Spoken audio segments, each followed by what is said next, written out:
I can't support you anymore. I'm sorry. I can't believe in you at a time like this. I'm John, 32 years old. Today I'm divorcing my wife Emily, who became paralyzed from the waist down in an accident. Everyone will probably say I'm abandoning my wife in her time of need, but there's been a lot leading up to this point. We've been struggling for years to have children. Once we decided to get fertility tests at a specialized clinic. We discovered it was her side issue, making it less likely for us to have a child. Emily cried and apologized to me every day. I didn't know what to say to her and we both became depressed. During these dark days, more misfortune struck us. We met in a college ski club on the bus to the ski camp with club members. Is this seat taken? Please have a seat, Emily. A junior member sat next to me. We quickly got close talking about skiing, and even after returning from the camp, we started meeting up and hanging out at college. 3 years after graduating from college, we get married and were blessed by our friends from the club. Life should have been perfect, but we couldn't have a child. 5 years into our marriage and still no child. Emily began to panic. Hey. Claire from our club is becoming a mom now. I'm the only one from our circle without a kid. That was all she talked about recently, but there wasn't much we could do about it. So we bravely went to a fertility clinic to find out if there was any problem, but the doctor. Alexander's words were harsh. There's nothing wrong with you, sir. However, your wife has severe endometriosis. It's difficult for her to conceive in this condition. I was stunned listening to the Dr. Alexander speak so matter-of-factly. Tears didn't even come to my eyes. It was so unexpected. Emily lost all her spirit knowing the issue was with her and remained depressed even at home. Will I never be a mom? I dreamt of having a barbecue with you, me, and our child. I hugged and consoled her. We kept repeating I'm sorry in my arms. Whether we have children or not, I'm happy as long as I'm with you. Let's take our time and figure out our future together. I wasn't sure if she was convinced, but I expressed my feelings as best as I could. Emily nodded, but she still seemed troubled. Time passed, and it was December. The city sparkled with Christmas lights, a season of excitement for everyone, but for us, it was just another gloomy day.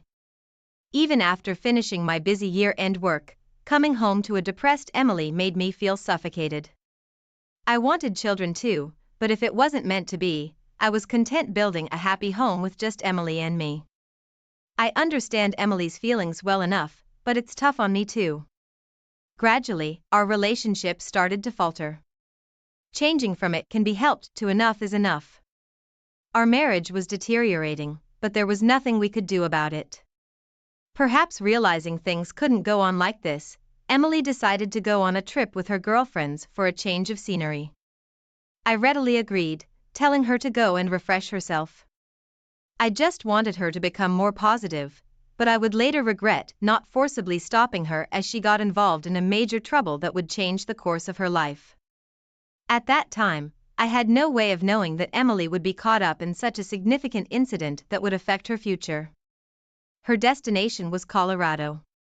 Packing her ski gear, she said she was going to enjoy skiing in hot springs with France.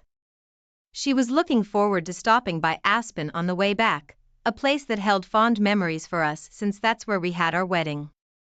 Feeling relieved after seeing Emily off, I focused on work at the office.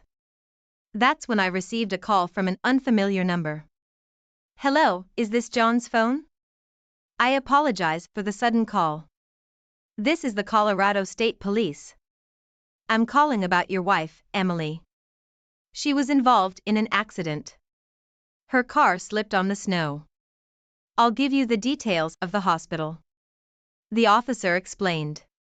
Shocked, I hastily informed my boss and rushed out of the office. Emily, who waved goodbye so cheerfully in an accident. A slip on the snow.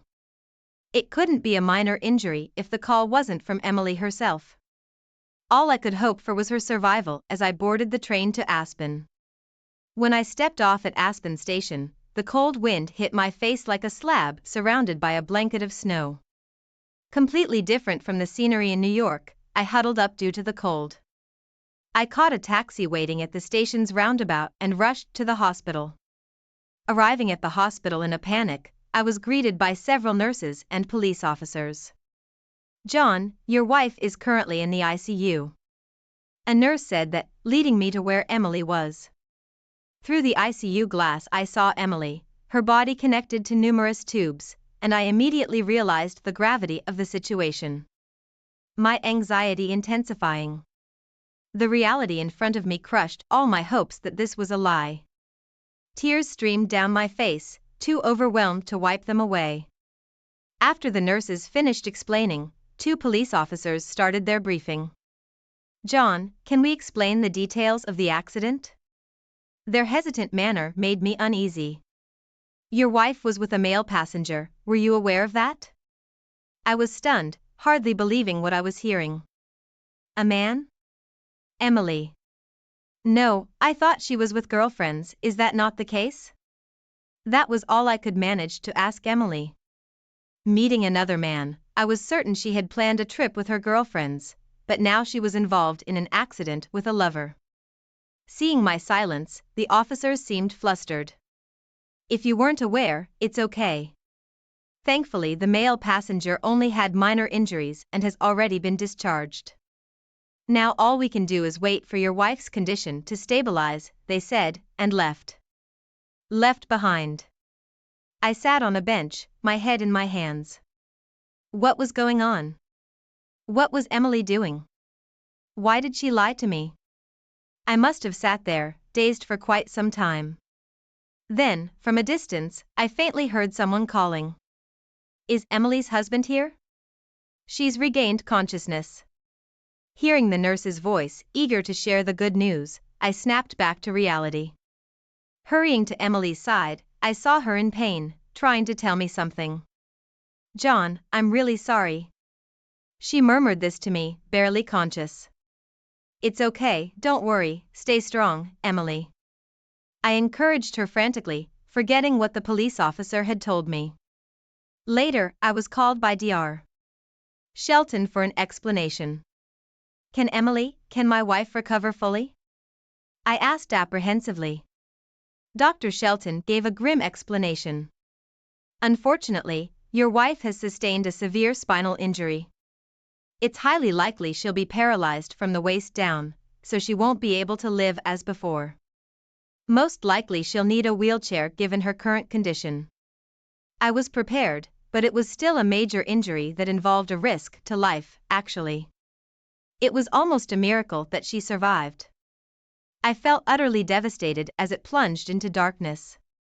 Since then, I visited Emily in the hospital every weekend, supporting her through rehabilitation when she could eat by herself. I'm Mr. Duck. The courage to ask her something that had been troubling me. "Emily, I need to ask you something. Who were you with on the day of the accident?" Emily froze for a moment, clearly troubled. "I'm sorry. I can tell you it was someone I shouldn't have been with.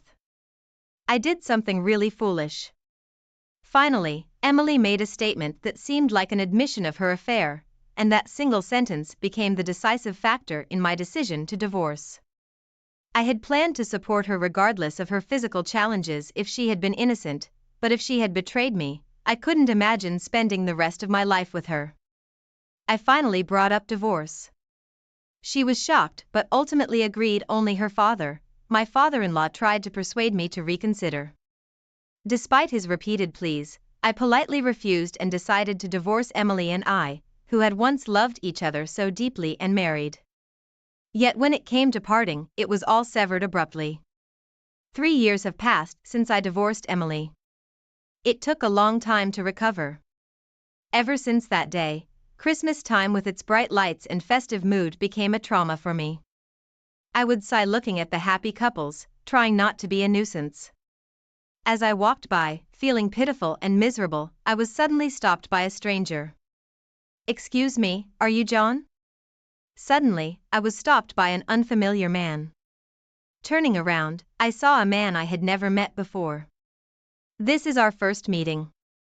Childhood friend of your ex-wife Emily. Emily. That was a name I hadn't heard in a long time, and I was both surprised and confused. Sorry. Actually, I was the man she came to meet in Aspen that day. His revelation hit me like a hammer. Why this man was with Emily? His sudden confession boiled my blood. What do you mean you've turned my life upside down? Emily's condition is irreversible. How dare you approach me? I held my breath, surprising myself with how calmly yet forcefully I confronted the man. I had to restrain myself or I might have lashed out with a punch. Everything had changed since that day. I've regretted it many times, all because of this man. Getting angry is understandable, but please calm down and listen. There's likely a misunderstanding because Emily didn't explain everything.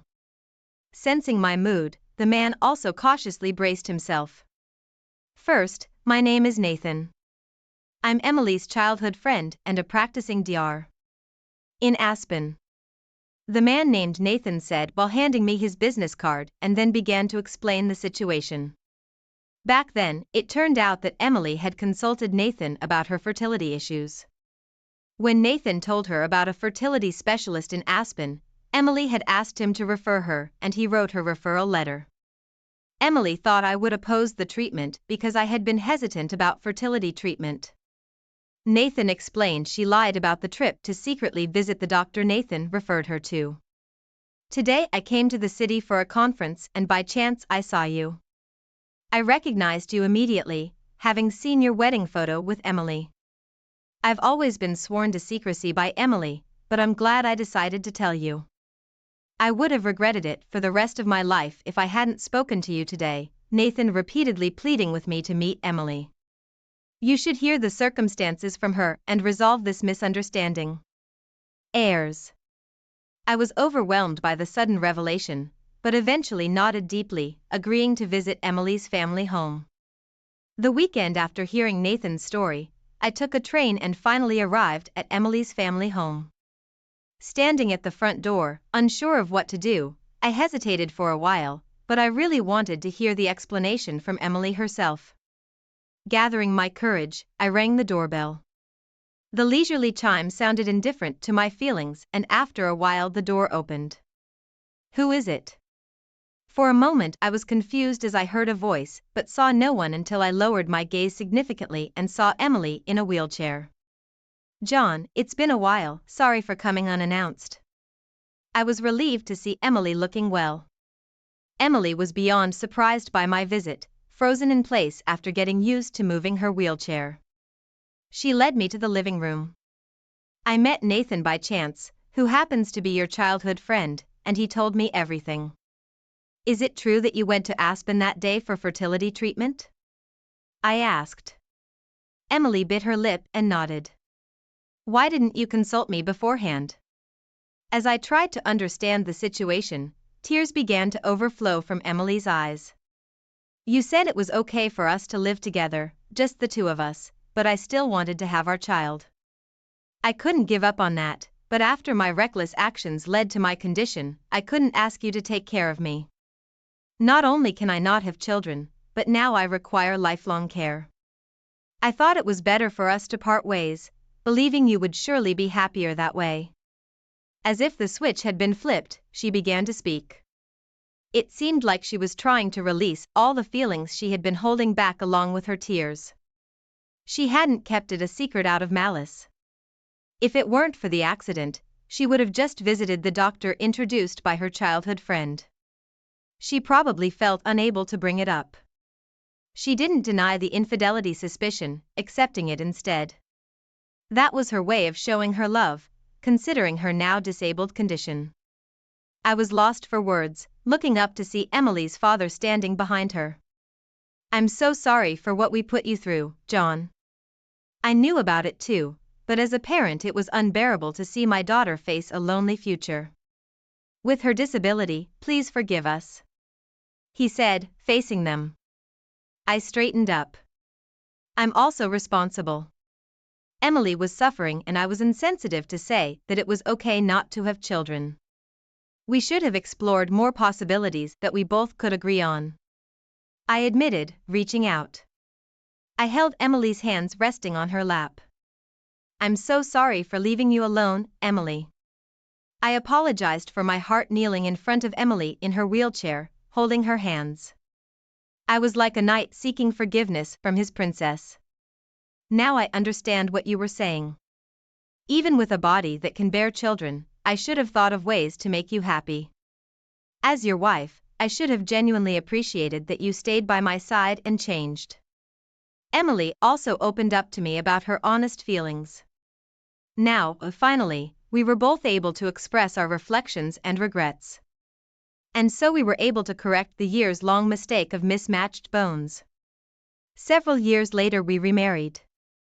We both regretted the divorce and still had love for each other.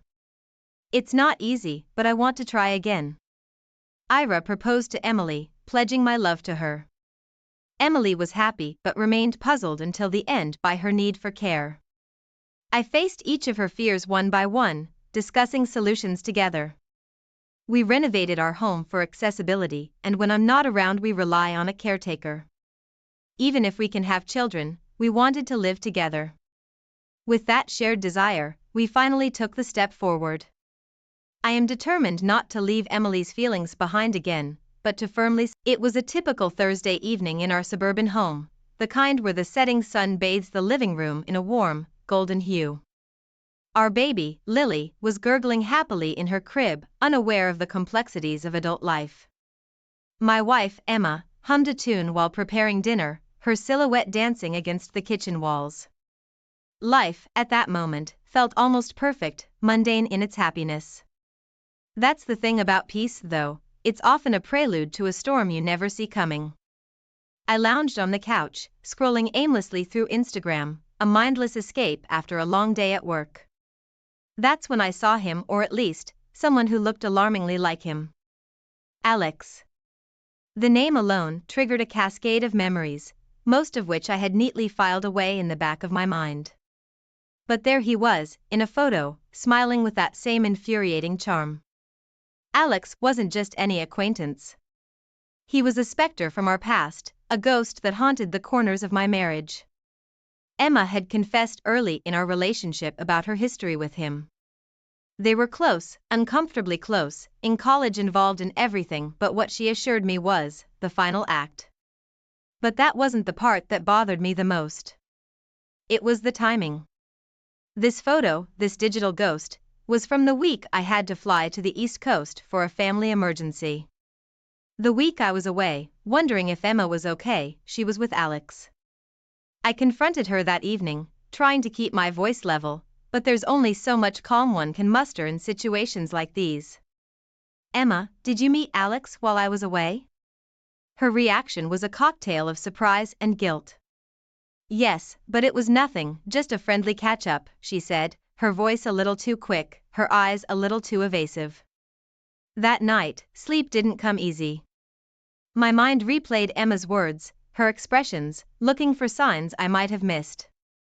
There were inconsistencies, tiny cracks in her story that grew wider the more I thought about them. By morning, I was resolute. I needed to know the truth. I started digging. Old messages, emails, anything that could give me a clearer picture. What I found was a photo, a simple, seemingly innocuous photo of Emma and Alex, closer than what just friends should be. It was like a punch to the gut, a silent confirmation of my worst fears. The confrontation that followed was anything but calm.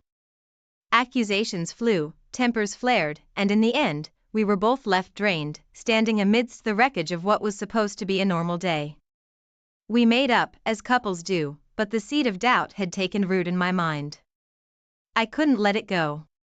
So, I did what any desperate man might do. I hired a private investigator. It felt like a betrayal, an admission that our marriage was on shakier ground than I wanted to admit, but I needed answers. The investigator, a grizzled man with a knack for uncovering secrets, delved into Alex's past and present. What he found was unsettling. Alex had a history, a pattern of insinuating himself into the lives of women in committed relationships. It was like reading a script of a bad movie, each act more predictable than the last. He had disrupted relationships, left a trail of emotional chaos in his wake, and now, it seemed, he had played a role in mine. Every day, the tension at home grew. Emma sensed my growing suspicion, my barely concealed hostility. Our conversations turned into interrogations. Our nights, once filled with shared laughter and whispered plans for the future, became silent battlegrounds of unspoken accusations. It all came to a head when Alex came back to town. I couldn't resist the urge to confront him. We met in a crowded cafe, the public setting a thin veneer of civility over the boiling anger inside me. "Did you sleep with my wife?" I demanded, forgoing any pretense of courtesy. Alex's denial was immediate, but his eyes, those shifty, evasive eyes, told a different story.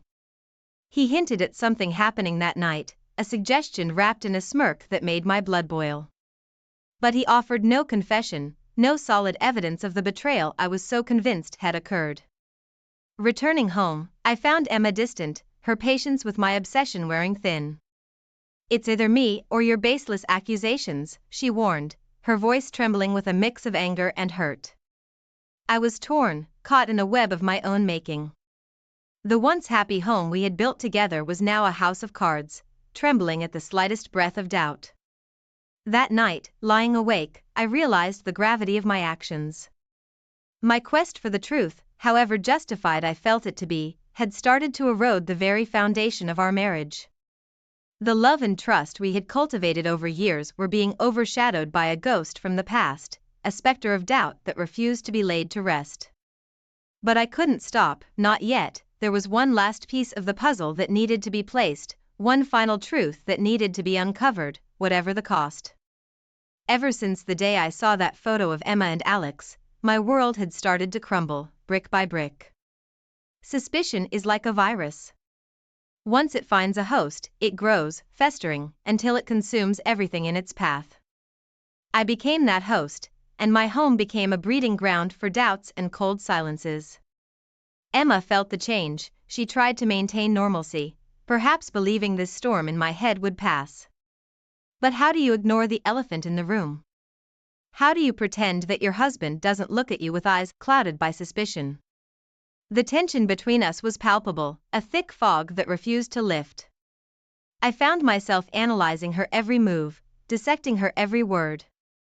The loving trust we had built over the years began to erode under the weight of my relentless questioning.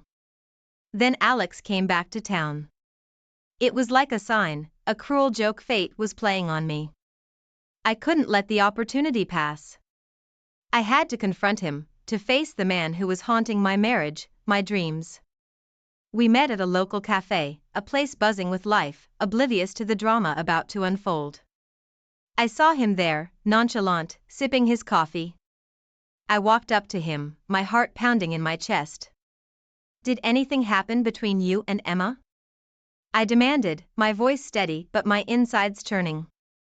Alex looked up, his eyes meeting mine. The smirk that played on his lips was enough to fuel my anger. "We're just friends," he said, but his tone suggested otherwise.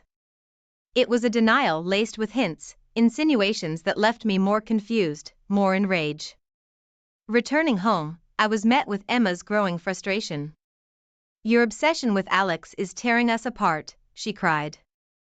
And she was right, but the seed of doubt had taken root too deep for reason or love to reach. In the midst of this growing rift, an unexpected ally emerged. A friend of Emma's, someone I had never really connected with, reached out to me. "I think you should know something," she said hesitantly. She told me about a party where Emma and Alex had been seen together, a little too close for comfort. It was a new piece of the puzzle, a clue that I couldn't ignore. That night, as I lay in bed next to Emma, the memory of that party flashed in my mind. I remembered how she had come home late, her explanation a little too rehearsed. The images haunted me, Emma and Alex together, laughing, touching. The more I thought about it, the more real it seemed, the more it ate away at me. The next day at work, I couldn't focus. My mind was a whirlwind of doubts and fears. My colleagues noticed, my boss noticed. My professional life, just like my personal life, was starting to unravel.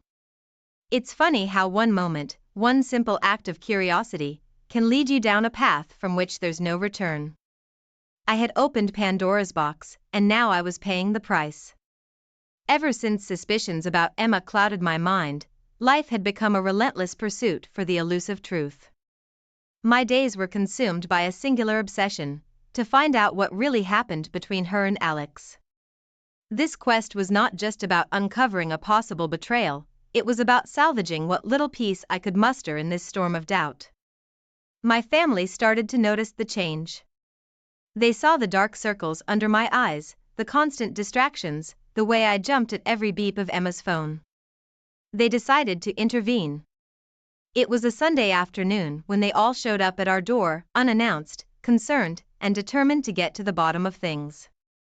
"We're worried about you," my sister said, her eyes filled with a mix of concern and frustration. "This isn't healthy, you're tearing your family apart." I wanted to dismiss their concerns, to tell them they didn't understand. But deep down, I knew they were right. It was under this familial pressure that Emma and I found ourselves in the office of a marriage therapist. The room was cozy, designed to make one feel at ease, but all I felt was a growing sense of skepticism. Therapy? How could talking to a stranger help when every fiber of my being screamed that something was amiss in my marriage? The therapist, a middle-aged woman with a calm demeanor, listened as we recounted our story. When it was my turn, I laid out my suspicions, my evidence, my fears. I expected validation, understanding, even agreement. Instead, she offered a perspective that hit me like a cold splash of water. "Have you considered that these suspicions might be more about your insecurities than Emma's actions?" she asked gently. Her words struck a nerve. I recoiled, feeling a mix of anger and denial surge within me. Insecurities? Was she implying that this was all in my head? That my gut feeling, the sleepless nights, the endless searching were just manifestations of my own weaknesses? No, that couldn't be. I refused to accept it. Ignoring the therapist's advice, I redoubled my efforts to uncover the truth. I started digging deeper, revisiting old messages, re-examining every interaction between Emma and Alex that I could recall. The more I searched, the more convinced I became that there was something to find. I combed through phone records, credit card statements, anything that might serve as a piece of the puzzle I was desperately trying to solve. Nights were the hardest. Lying next to Emma, I felt miles apart from her. The woman I once shared my deepest secrets with now felt like a stranger. Each night, as she drifted to sleep, I lay awake, my mind racing with theories and possibilities. My days at work became a blur. Meetings and deadlines passed me by as my concentration waned. Colleagues started whispering, noticing my haggard appearance and distracted demeanor. My boss called me in, expressing concern over my performance. But none of that mattered. The only thing that mattered was the truth. The strain began to show in every aspect of my life. Friends started to keep their distance, unsure how to approach me. Family gatherings became tense, filled with unspoken questions and pitying glances. My world, once so full of laughter and love, had narrowed down to a single, consuming obsession. As the chapter of my life filled with doubt and suspicion continued, I couldn't help but wonder where it would all end. Would I find the truth I was so desperately seeking, or would this journey lead me down a path of irrevocable ruin? The days were blending into each other, each one a mirror image of suspicion and unrest. The walls of our home, once filled with warmth and laughter, now echoed with the cold silence of a marriage hanging by a thread. My relentless pursuit for the truth about Emma and Alex had taken its toll, and yet, I couldn't stop. It was a freight train of doubt, and I was powerless to jump off. Then, one evening, as I was rummaging through some old boxes in our attic, I stumbled upon something that stopped me dead in my tracks. Tucked away beneath a pile of forgotten knickknacks was a small, beautifully wrapped gift. Curiosity piqued, I unwrapped it to find a delicate silver bracelet, elegant and unmistakably expensive. But it was the note that came with it that turned my world upside down. To Emma, with all my love, Alex. The discovery felt like a punch to the gut. All those denials, all those reassurances from Emma, suddenly seemed like nothing but well-crafted lies. The rage boiled inside me, a tumultuous storm threatening to burst. I confronted Emma the moment she walked through the door. The bracelet and note in my hand were the only evidence I needed. "Explain this," I demanded, my voice barely controlled. What followed was a torrent of accusations and denials, a verbal clash that shook the very foundation of our home. Emma's insistence that it was just a friendly gift from a long time ago fell on deaf ears. My mind was made up. The fight reached a fever pitch, and in the heat of the moment, Emma made a decision that would change everything. "I can't do this anymore," she said, her voice breaking with a mixture of frustration and sorrow. "I'm going to stay with my parents." And just like that, she was gone, leaving behind a silence more deafening than the loudest of arguments. The house felt empty without her, a stark reminder of the consequences of my actions. I wandered through the rooms, each corner a memory of better times. The loneliness crept in, a constant companion in the echoing halls of our once happy home. It was during one of these long, solitary nights that an old friend called. Mike, someone I had known since college, someone who had always been a voice of reason. "You need to let go of the past, man," he said, his voice a mix of concern and frankness. "You're destroying everything you have over something that might not even be true." His words were a bitter pill to swallow. For the first time, I began to consider the possibility that I might be wrong. That my obsession with proving Emma's infidelity might have led me down a path of self-destruction. But the seed of doubt, once planted, is not easily uprooted. As the chapter of my life filled with suspicion and regret continued, I couldn't help but wonder where it would all lead. Would my relentless pursuit of the truth bring me any peace, or had I already lost everything in my blind quest? The nights grew longer, each one a relentless echo of my own thoughts. The home we had built together, once a sanctuary, now felt like a prison of my own making. In the deafening silence, I could almost hear the echoes of Emma's laughter, the soft patter of our child's feet, the life that I had unknowingly gambled away. In the midst of this self-inflicted solitude, I began to reflect on everything that had transpired. The discovery of the bracelet, the confrontation, the separation, it all seemed like a nightmare that I couldn't wake up from. But it was a nightmare of my own creation, a path I had chosen when I let suspicion take the wheel. The days passed, each one a grim reminder of the cost of my obsession. I went through the motions at work, a shell of my former self. Colleagues whispered, sympathetic glances thrown my way, but I barely noticed. My world had narrowed down to the four walls of my house, a house that now felt too big, too empty. The days following Emma's departure were a blur, a mix of confusion, regret, and an overwhelming sense of loss. The house, once filled with the sounds of a family, now echoed with the hollow silence of my solitary existence. It was in one of these moments of profound loneliness that I made a decision: I needed to return to therapy. I needed help. Walking into the therapist's office felt different this time. It was no longer about proving my righteousness or Emma's supposed betrayal. It was about understanding, about healing. The therapist welcomed me back, her eyes reflecting a mix of concern and professional neutrality. "We need to address the root of your trust issues," she said, her voice calm and steady. It was a challenge, a call to confront the demons that had driven me to the brink of losing everything I held dear. I was ready, or at least, I thought I was. The sessions were intense, often emotionally draining. We delved into the past, unearthing old wounds, old insecurities. It was during one of these sessions that I received an unexpected email. It was from Alex. His words were a confession, a revelation that turned everything on its head. He admitted to trying to seduce Emma that night years ago, but she had rejected him. He expressed regret for his actions, for the turmoil he had unknowingly caused. The email was like a missing piece of a puzzle, fitting into place yet appending everything I thought I knew. I sat there, the email open in front of me, a sense of realization washing over me. The encounter I had imagined, the betrayal I had convinced myself had taken place, might have been just that, a figment of my imagination fueled by insecurities and unfounded suspicions. With this new revelation, I reached out to Emma.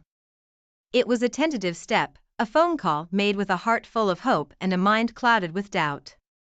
She was hesitant, her voice guarded, a clear indication of the hurt that my accusations and doubts had caused. Our interactions remained strained until an unforeseen crisis struck. Our daughter, Lily, fell ill.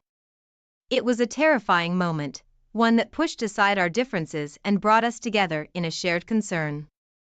Watching Emma care for Lily, seeing her strength and tenderness, reminded me of the woman I had fallen in love with, the family we had built together. The illness, though brief and not serious, served as a catalyst, bringing us temporarily closer in a shared purpose. It was during these moments, in the quiet of the hospital room, that we found a semblance of our old selves, a glimpse of what we had once been. Then came another twist, a call from Alex. His voice was a reminder of the chaos he had unwittingly caused. But this time, he offered a confession that echoed the contents of his email. He admitted his attempt to seduce Emma and her rejection of his advances. Hearing it from him directly was different, it carried a weight that the written words couldn't convey. The guilt and shame that followed were overwhelming. I had allowed my insecurities to dictate my actions, to cloud my judgment. The realization that Emma had been truthful all along, that she had endured my accusations and doubts with a clear conscience, hit me like a tidal wave. I struggled with these emotions, the guilt gnawing at me for not having trusted the woman I had vowed to love and cherish. The damage I had caused to our marriage, to our family, seemed insurmountable. The trust we had once shared, now shattered by my own hand. In the midst of this turmoil, I found myself reflecting on everything that had happened. The suspicions, the confrontation, the separation, it all seemed like a tragic misstep, a journey down a path that should never have been taken. The days that followed were filled with a desperate attempt to make amends. I apologized to Emma, my words heavy with the weight of my remorse. But apologies, I knew, were not enough to heal the wounds I had inflicted. In the aftermath of revelation and regret, I found myself standing on the fragile ground of our damaged relationship. The air between Emma and me was thick with unspoken words and buried emotions. I knew I had to take the first step towards mending what I had broken. I apologized to Emma, my words heavy with the guilt of my misguided suspicions. I watched her face as I spoke, searching for a sign of forgiveness, a glimmer of the love we once shared. But all I saw was the deep hurt that my actions had caused, a pain that my words could barely touch. It was then that Emma laid down her ultimatum, her voice steady but her eyes betraying the turmoil within. "I can come back, but only if you trust me completely," she said. Her words were a lifeline, a chance to salvage the remnants of our marriage. I agreed without hesitation, desperate to prove that I could be the man she once believed me to be. We began the arduous process of rebuilding our relationship, each day a step on a long and uncertain path. We attended therapy sessions together, worked on communication, and tried to rekindle the affection that had once come so easily. But the scars of doubt run deep, and the foundation of our trust had been shaken to its core. Just when it seemed like we were making progress, my old demons resurfaced. I overheard a phone call that Emma made one evening, her voice low and hushed. The contents of the conversation were innocent enough, but to my once again suspicious mind, it sounded like a secret being kept from me. This seed of doubt grew rapidly, fed by the memories of past betrayals and unresolved insecurities. I confronted Emma, my accusations more a reflection of my own fears than her actions. The argument that ensued was explosive, a culmination of months of tension and heartache. Emotions that had been simmering beneath the surface erupted. Accusations, regrets, and painful truths were hurled with reckless abandon. It was a catharsis of sorts, a purging of all the bitterness and mistrust that had poisoned our marriage. As the dust settled, we found ourselves at a crossroads. The final confrontation had laid everything bare, leaving us exposed and vulnerable. The path forward was unclear, the damage seemingly too extensive to repair. The chapter of our lives filled with suspicion, confrontation, and the relentless pursuit of a truth that almost destroyed us was coming to a close. But the future of our marriage, once a certainty, now hung in the balance, a question mark looming over our heads. The days that followed were a mix of awkward silences and tentative conversations. The intensity of our final confrontation had left us both raw, unsure of how to navigate this new reality we found ourselves in. The home we shared felt different now, each room a reminder of the battles we had fought within its walls. Trying to rebuild what we had seemed like an insurmountable task, the trust that is the bedrock of any relationship had been fractured, and I was painfully aware that it was my own actions that had caused the most damage. Despite the challenges, we both knew that giving up wasn't an option. We had invested too much in each other, in our family, to let it all fall apart. So, we continued to work through our issues, each small step forward a victory against the doubts that had once threatened to consume us. The world I knew was crumbling around me, each piece falling away like leaves in the autumn wind. The home that once echoed with laughter and love now whispered with ghosts of a past too painful to recall. In this desolate landscape, Emma stood, her eyes a mirror to the soul she had bared. She had something in her hand, a piece of paper that trembled slightly as she held it out to me. "I want you to read this," she said, her voice a mere whisper yet heavy with unspoken emotion. It was an old email, one I had never seen before, from Alex to her. It spoke of an unrequited love, of a pursuit she had never welcomed, of her loyalty to me.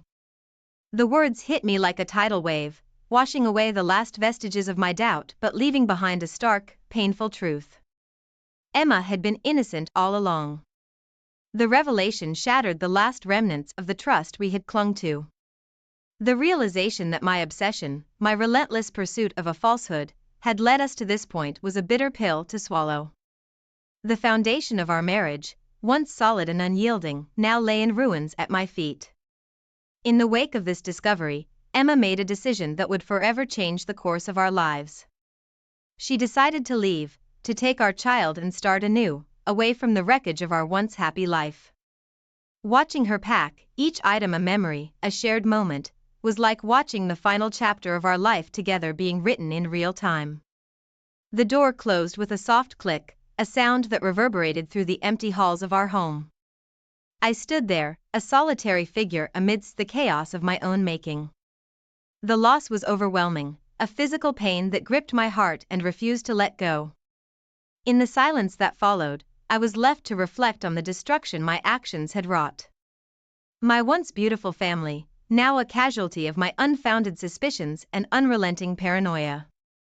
The realization that I had destroyed the very thing I had vowed to protect was a crushing weight on my soul. As the days turned into weeks, and the weeks into months, I found myself alone with my thoughts, a prisoner of my own mind. The lesson I had learned was a harsh one, a testament to the destructive power of doubt and the fragility of trust. In the end, I was left with nothing but memories and regret, a haunting reminder of what could have been. The story of our marriage, once filled with hope and love, had ended in tragedy, a cautionary tale of the price of. The worst thing about betrayal isn't the other guy. It's the look on your wife's face when she sees him. Like she's finally been struck by lightning after years of walking around just waiting to be zapped into something new and exciting. I'd never been good at science, but I understood that kind of electricity. The kind that could turn your whole world into ash. Let's rewind a bit. 26 years. That's a solid chunk of life, enough for most couples to build a fortress against the storms of the world. At least, that's what I thought Tracy and I had done. Sure. Stuff wore down over time, the passion wasn't on full blast like those honeymoon years, but we had something better. I trusted her like I trusted my own 2 feet. We had a comfy house, a nice enough retirement fund, Morgan grown and happily married, zero drama. Boring, maybe to some, but I wouldn't trade it. Then we went to that damn party. Flashback to the morning before. I'm making my usual coffee, Trace is humming along to some oldies song on the radio, and I'm thinking, damn, I got lucky. Corny as hell, I know, but hey, sometimes a guy just needs a minute to count his blessings, right? She catches me grinning like an idiot. What? She laughs. You finally realize your wife's still got it. I wink and pull her close. Never needed a reminder, gorgeous. We kiss, a good long one, and I head off to work, feeling like I could tackle the world. Cut to later that day, at Scott and Wendy's annual bash. People milling about, the usual backyard barbecue chaos. And then boom, it hits me, something's off. Not that gut punch and panic kind of off, more like the air feels a few degrees colder. I look around, but can't shake it. I find Tracy chatting with some ladies, try to catch her eye. That's when I see him. Mr. Eurochic himself, standing there like a lost tourist, while my wife looks across the yard at him, and her whole damn face transforms. Eyes go wide, cheeks flush, like she's finally found the thing she'd never realized was missing. At that exact moment, my heart starts playing a drum solo I was definitely not prepared for. For the next hour, I'm on autopilot. Introducing myself to this Charles dude, making polite conversation, all the while observing Tracy. She's glued to his side, those flirty little smiles she used to reserve for me. Each giggle, every time their hands brush, it's a white-hot knife to the gut. I'm not the jealous type, never have been, but this isn't jealousy. It's watching your world catch fire, and knowing you can't stop it. The worst part? The innocent, hand-on-the-shoulder touch as they walked past me. I wasn't an idiot, I knew what that meant. The rage boiled up so fast I was surprised I didn't start steaming. I grabbed this Charles jerk by the wrist. Keep your hands off my wife. Everyone froze, Tracy gasped, and I had that moment of clarity where you realize you're about to make things 10 times worse. Before I could say another word, though, they were just gone. You could say I wasn't the best husband that night. My words came out sharp, each one meant to cut as deep as the betrayal I felt.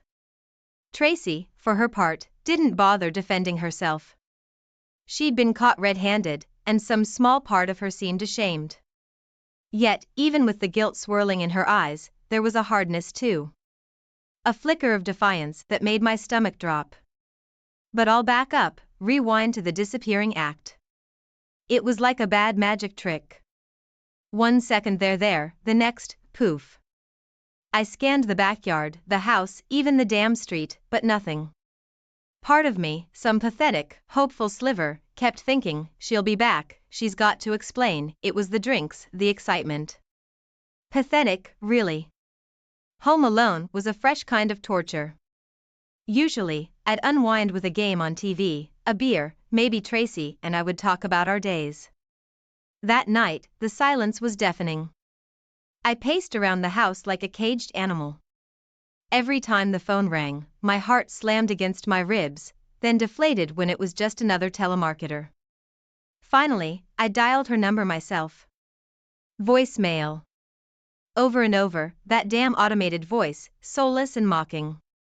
The night stretched on, a blur of anger and whiskey. Each tick of the clock felt like a hammer blow. It wasn't just the cheating, it was the not knowing. Did they laugh at me? Were they? God, I couldn't even think it. Sleep was out of the question. Instead, my mind ran wild, conjuring images each more painful than the last. When the front door finally rattled open, it was almost a relief. That twisted, desperate kind of relief you feel right before the other shoe drops. Tracy didn't look at me as she walked in. She smelled faintly of smoke and some perfume I'd never bought her. Where the hell have you been? My voice came out raspy, barely above a whisper. She shrugged. Out, that was it, just out. It took every ounce of strength to not just lose it right there. With him, my voice finally rose, cracking with anger. Then, she said it. The words I knew were coming, yet they still hit like a punch to the gut. Greg, I'm in love with Charles. The world narrowed down to her face, the set of her jaw, the coldness in her voice. My wife, the woman I thought knew me better than anyone, was a total stranger. All I could do was choke out, "Get out." I couldn't stay in the same room as her, not for one more second. The next few days were a blur. Filing for divorce, going through the motions at work, the pitying looks from people who'd heard the gossip. Worst part was facing Morgan, having to explain what her mother had done. She took it harder than I expected, cursing Tracy, crying. She was a grown woman, but in moments like that, all I saw was my little girl, heartbroken. The hardest part, the absolute worst, was the one-on-one with Charles. Seething with rage, I tracked him down at the college. The confrontation was, well, it wasn't pretty. He tried to charm his way out of it, the condescending smiles, the smooth talk, "Greg, there's no need to be hostile." I saw right through it, saw the weakness under the polished surface. He thought he had one. That's what fueled my fist as it connected with his smug jaw. It wasn't a solution, it didn't change what Tracy had done, but damn, did it feel good. What did change things? The divorce papers. It was the final nail in the coffin of our perfect life. Tracy didn't fight me on it, didn't cry or make a scene. The woman I'd married would have at least defended something. This Tracy was cold and efficient, already moved on to her new adventure. I signed the papers with shaking hands, knowing it was the last page of a chapter one desperately wanted to rip out and burn. The first day back at the house felt like walking through a ghost town. Our house, her house now, I had to keep reminding myself. Even the air felt heavy, saturated with the memory of Tracy's laughter, our inside jokes, 26 years of shared existence just gone. It wasn't even about the stuff, the furniture, the artwork, whatever. It was the absence that cut me deepest. I kept expecting to find her in the kitchen, humming along to the radio while making lunch, or curled up on the sofa with that old romance novel she loved. Instead, it was silence, punctuated by the empty echo of my own footsteps. My hands shook as I packed my clothes, each t-shirt and pair of jeans a stark reminder that I was leaving my old life behind. Thank God for Morgan, she'd always been the best part of me and Tracy combined. In the midst of my own self-pity, she was the one who chivied me along. "Pops, let's get this over with. You can crash at my place until you find somewhere new." She had that same no-nonsense determination her mother once had, softened with a love and support that pierced through my despair. There was another bright spot. A woman named Sarah from my accounting firm. We'd worked together for years, always friendly in that office kind of way. After word got out about Tracy, Sarah had quietly reached out. A few careful emails, a heartfelt lunch where she listened more than she spoke. It wasn't romantic, not yet, but knowing someone had my back mattered more than I'd expected. Then, of course, there was Wendy. I don't think the woman ever slept, not with all that energy dedicated to neighborhood gossip and meddling in other people's lives. She showed up on my doorstep with a casserole and more guilt than a Catholic confessional. I wanted to slam the door in her face, but it wasn't her fault Tracy had a wandering eye. Wendy's apologies were endless, her attempts to fix things ranging from downright annoying to embarrassingly comical. I appreciated the thought, sort of, but mostly wanted to be left alone to lick my wounds. The inevitable grocery store encounter happened about a week later. There she was, in aisle 5, looking completely exhausted. I probably looked a mess myself, hadn't shaved in days.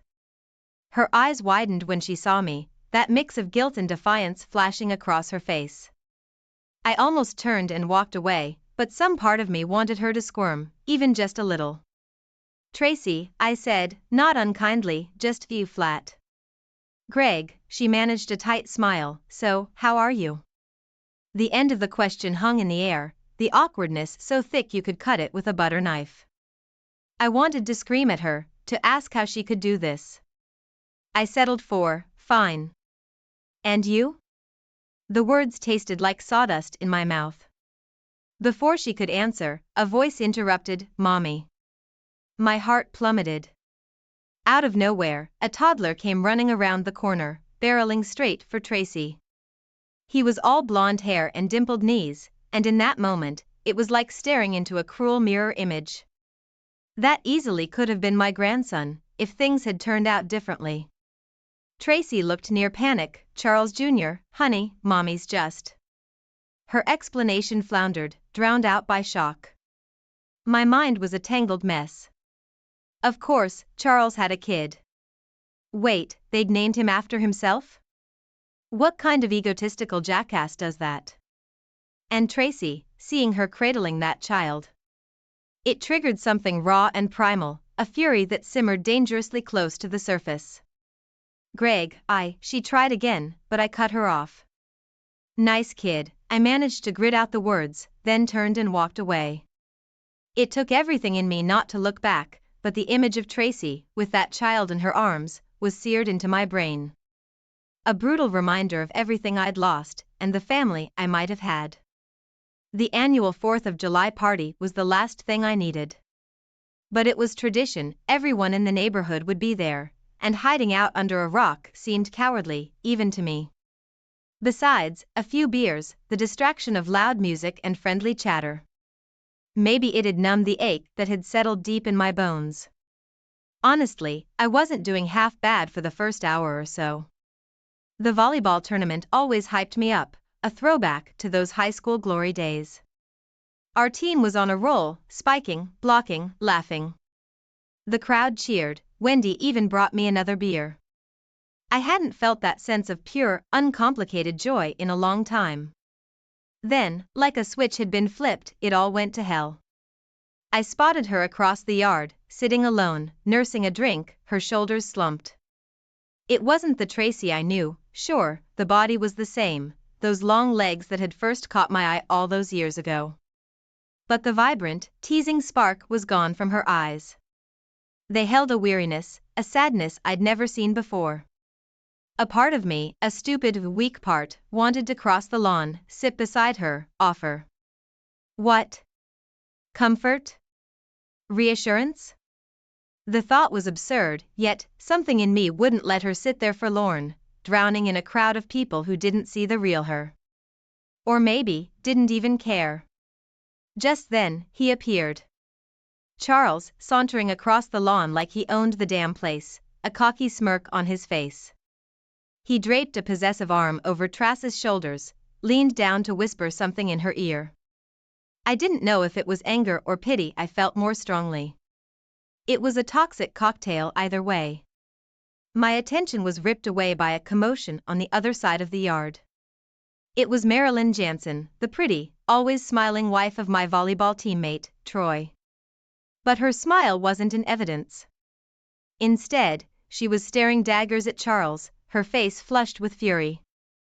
In a flash of sick realization, it all clicked.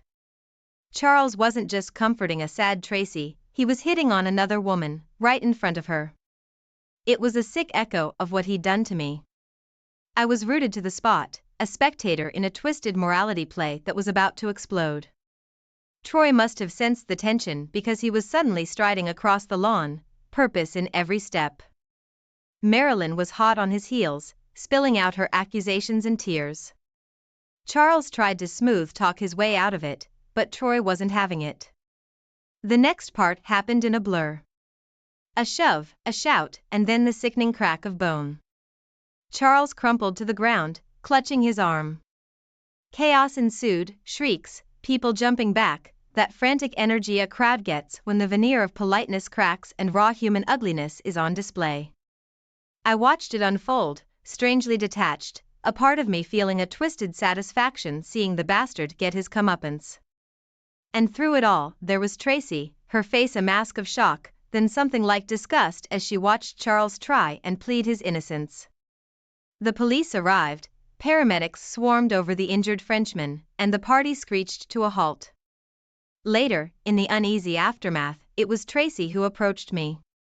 Greg, I need a ride to the hospital. Charles's arm, it's bad. She barely managed to get the words out, a flicker of vulnerability in her eyes.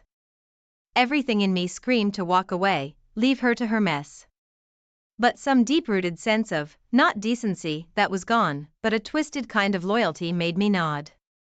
We drove to the hospital in silence. The air between us was thick with unspoken words, with the ghosts of who we used to be. Did I hate her? At that moment, with the smell of antiseptic filling the air, Charles groaning on a gurney. No, I couldn't muster hate. Just a deep well of sadness and the faintest glimmer of something that might, in time, resemble forgiveness. But that was a road far longer than the one home from the ER. Hospitals have all the comfort and charm of a DMV on a Monday morning. The fluorescent lights buzzed overhead, the air crackled with nervous energy, and the smell of bleach made me nauseous. I found a hard plastic chair and slumped into it, a wave of exhaustion washing over me. Surprisingly, Tracy sat down next to me instead of pacing the hall like a caged tiger. For what felt like the first time in forever, we weren't staring daggers at each other. It was just a shared quiet, a forced intimacy born out of waiting. He's getting surgery, Tracy said flatly. Her voice was barely above a whisper. They going to fix him up, huh? I muttered, not sure what to say. A part of me hoped the smug bastard might feel a fraction of the pain he'd cause. Then, Tracy said the unthinkable. Greg, I'm so sorry. My head snapped up, had I heard her right? The Tracy I knew, even the heartbroken version, didn't apologize easily. It's all falling apart, Charles. He's not what I thought. Her voice cracked, and for a moment the old Tracy flickered, raw and vulnerable. I made such a terrible mistake. I didn't know what to say. Was this genuine remorse, or was the fantasy unraveling, forcing a reality check? We spent the rest of the night in a strange limbo. Hours passed, punctuated by updates on Charles's surgery. Finally, around dawn, Tracy was allowed to see him briefly. I offered to drive her home, half expecting her to refuse. Instead, she turned those weary blue eyes on me. Thanks. I could use the company. The drive was quiet but not tense. In the soft, pre-dawn light, Tracy looked every bit her age, the lines of worry and exhaustion etched on a face I once knew so well. A flicker of something, not quite pity but close, sparked inside me. When we pulled up to her house, I didn't make a move to leave. She looked at me expectantly. A part of me wanted to scream at her, to ask how she could have done this to us. But what purpose did it serve? Words couldn't rewind the clock. Tracy, I started, my voice hoarse. I still care about you. It doesn't go away that easy. The confession hung in the air between us. Oh, Greg. She started, then paused. Her fingers brushed against mine, the touch fleeting, almost accidental. But for a split second, a surge of something passed between us. Hope. Connection? I wasn't sure. With a final squeeze of my hand, she was gone. As I drove away, I glanced in the rearview mirror at the house, so familiar, yet tinged with a haunting sadness. It wasn't until I was back home, surrounded by unpacked boxes and half-empty closets, that I made the decision. I dug out Officer McDonald's business card, staring at the name. Kathleen. A few years ago, we'd shared a few flirty emails during a case overlap. Nothing happened, it was all harmless. But now, I needed someone, outside of this mess. Screw it, I muttered, and reached for my phone. My finger hovered over the dial button. Was this a rebound, an attempt to numb the pain? Or could there be a new chapter written after all, one that wasn't defined by Tracy but by the man I was becoming? It was time to take a step forward, even if I wasn't entirely sure where the path would lead. Kathleen McDonald turned out to be pretty much as I remembered, smart, funny, and, yeah, undeniably attractive. Our first date was at that little Italian place in town, the kind with checkered tablecloths and wine served in mismatched tumblers. I needed that old-school comfort against the chaotic backdrop of my life. We laughed, a lot. That's the thing about shared trauma, it can bond you in ways shiny first dates can't. We both had been through the ringer of failed relationships, and it felt oddly liberating to admit our wounds, to joke about the bad decisions we'd both made. But, of course, Tracy was the elephant in the room. No matter how good the wine or how sparkling Kathleen's eyes were, I couldn't escape the memory of what I had lost. And that damn guilt gnawed at me. Was I using this amazing woman to forget what Tracy had done? Did Kathleen deserve that, even if it was subconscious on my part? The date ended with a hesitant goodnight kiss on the cheek. I promised to call, I meant to, but something held me back. The next few weeks were a whirlwind of quiet dinners with Morgan, tentative moves to start my own accounting business, and a persistent niggling in the back of my mind. Something wasn't right with the Charles situation. See, I'm the kind of guy who likes to know things, to tie up loose ends. It's great when balancing the books, but lousy when those books are the messy ledger of your wife having an affair. So, I did a little digging. Nothing sinister, just a few well-placed internet searches. Turns out Charles hadn't quite been the shining academic star Tracy had believed. His tenure at various schools had always been short-lived, the online whispers hinting at financial irregularities and something less savory about his attitude toward female students. I'd never been the confrontational type, but a part of me wanted Tracy to know what Charles really was. Maybe it was petty, maybe it was a twisted sort of concern. Either way, I sent her a carefully worded email, just links to the articles, no accusations, just the facts to let her draw her own conclusions. The fallout was swift and intense. One evening I found her standing on my doorstep, face flushed in a mix of anger and, surprisingly, shame. "How could you?" she hissed, but it lacked the usual Tracy fire. "He's not who you thought, Tracy." I kept my voice calm, a stark contrast to her agitation. It all spilled out then. The mounting debts, the constant arguments behind closed doors, Charles's controlling ways twisting that initial infatuation into something dark and suffocating. With a sob, she sank onto my porch step, head in her hands. Had I just given her the excuse she needed to crawl back to me? Just then, the front door swung open and there stood Morgan, her resemblance to Tracy at that age striking. "Mom, what are you doing here? You can't?" She spotted me and her expression hardened. "Is this why you moved out? You knew all along, didn't you?" The accusation stung, but what came next was even worse. Morgan laid into her mother with a ferocity that mirrored my own rage when the betrayal was fresh. But unlike me, there was no room for forgiveness in Morgan's eyes. The two women I loved most in the world were at each other's throats, and it was all because of choices Tracy had made. When they finally stormed off, each retreating to their separate lives, I realized my family was irrevocably broken. And while I wanted to soothe Morgan, to tell her Tracy was still her mother despite everything, a part of me understood her anger. I'd felt it too. In the awkward days that followed, there was one bright spot. Wendy, of all people. She showed up with a tray of brownies and an unexpectedly insightful observation. "You're still hung up on her, aren't you?" It wasn't a question, Wendy knew me too damn well for that. I don't know. I sighed, sometimes I hate her, sometimes I just feel bad for her. And yeah, there's still. I trailed off, unable to define the tangle of emotions towards the woman I'd once planned to grow old with. Wendy nodded sagely. "Well, that's love for you. Messy, complicated, but maybe it's time for a different kind of love, That Irish lass seems like a good egg." She gave me a wink and bustled off. It was annoying, it was meddling, but damn it if she wasn't right.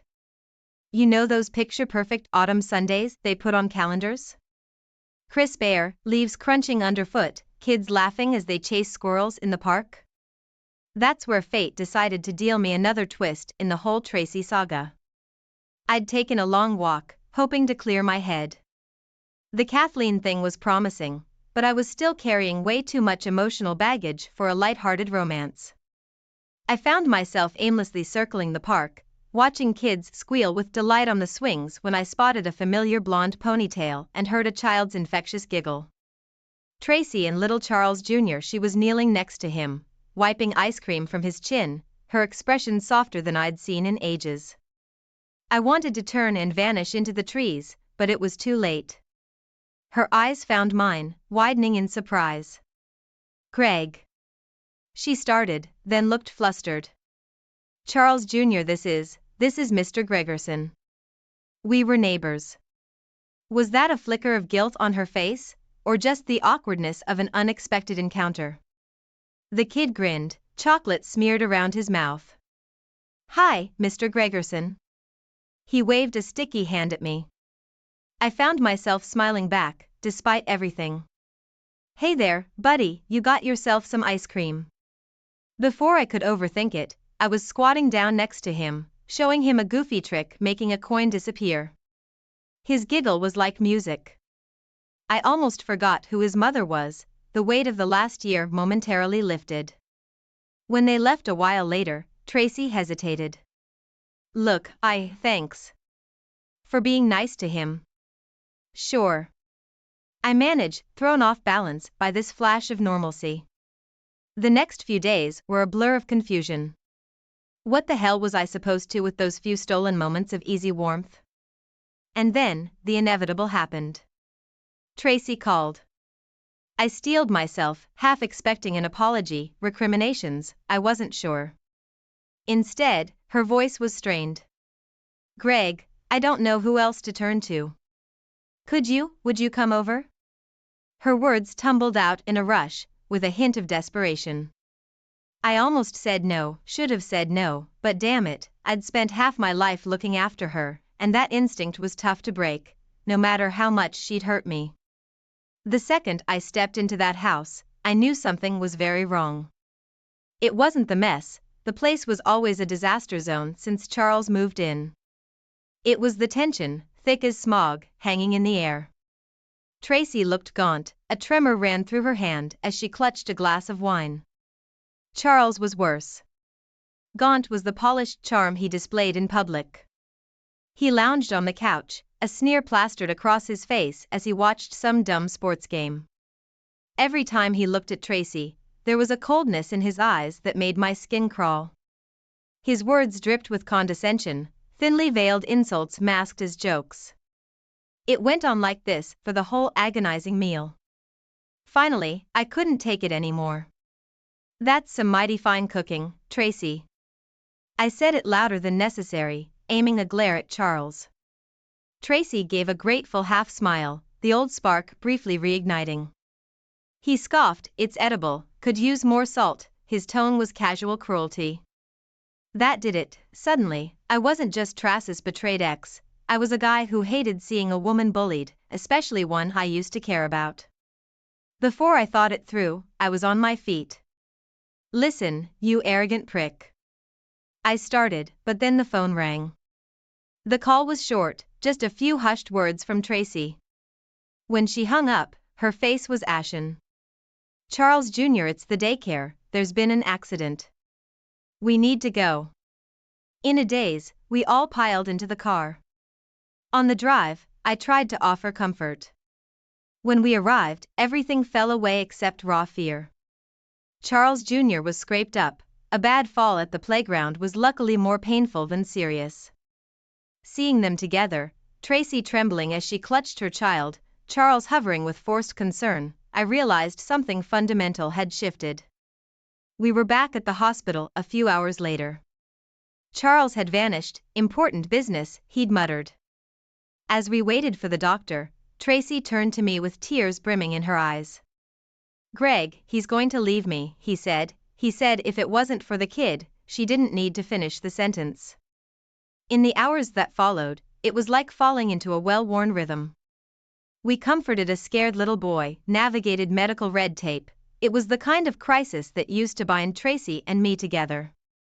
Except, I was on the outside now. Seeing her like this, vulnerable but with a quiet strength, tore me apart. Should I hate her or protect her? Was it even my place anymore? Late that night, she called again. This time, her voice was barely a whisper, laced with fear. "Greg. It's getting bad.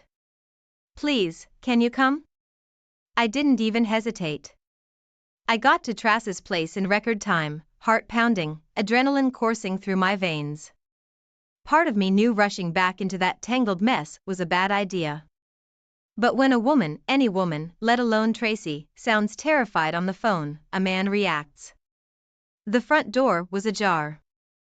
Inside, the house was dimly lit, the usual domestic chaos magnified by a strange air of menace. Tracy was nowhere to be seen.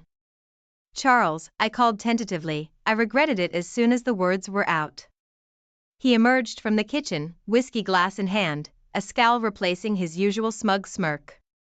Well, look who it is. Mr. Fix-It, come to save the day? Charles, whatever problems you two have. I tried to keep my voice steady, but a flicker of something in his eyes made me uneasy. Problems?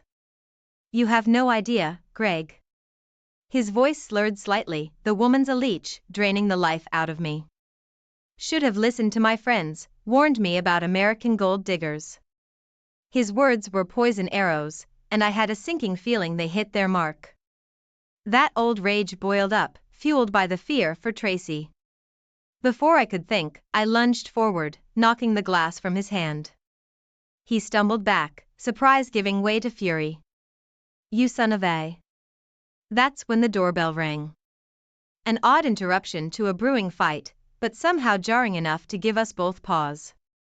Expecting someone, princess? Charles snarled, moving towards the door.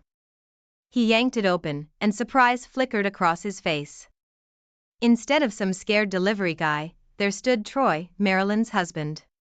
The one Charles had screwed over, both literally and figuratively. Hey, Slick, remember me? Troy's voice was low, menacing, and he held a baseball bat loosely in one hand. It was a surreal standoff, fueled by booze and testosterone. The fight was over before it really began. Charles might have talked a good game, but he was all bluster against the raw power of a wronged husband. Troy landed a punch that sent the Frenchman staggering back. I hesitated for a second, then the old neighborhood loyalty won out. It wasn't noble, I just saw an opportunity to land a few good punches, maybe settle an old score. The fight was pure chaos, a blur of flailing limbs and curses. Amidst the madness, I caught sight of Tracy standing in the hallway, her face etched with a mix of horror and satisfaction. Yeah, there was no way I could pretend there weren't a few shreds of dark amusement mixed in with my own fury. The sirens wailed in the distance, a jarring counterpoint to the sounds of our brawl. Relief washed over me, not because I was scared of cops, but because it signaled an end to the insanity. It was Kathleen who stepped through the door first. My heart gave a jolt at seeing her in her uniform, her calm professional expression at odds with the chaos within. Her partner, a no-nonsense older cop named Peterson, took one look at the scene and let out a long exasperated sigh. I should have retired years ago, he muttered. Tracy, bless her heart, stepped forward. Instead of cowering, her voice was surprisingly strong. Officer, I want to press charges. Domestic violence, harassment. She shot a look at Charles, who was getting his hands cuffed, his eyes full of loathing. The night blurred after that. Statements, paperwork, the look of disgust on Kathleen's face as she took my version of events. Later, as she drove me home, the silence between us was thick. Look, you don't have to explain, Greg, Kathleen said, her voice gentle but firm. I know, but I want to. This, with Tracy, it's messy as hell. Seeing him like that, it felt. I couldn't find the words. It wasn't just vengeance, but a twisted need to feel like I still mattered to her, to fix things somehow. Greg, you're a good man. Maybe too good, she reached out and touched my arm briefly. But getting caught up in her drama again, it's not good for anyone. Including you.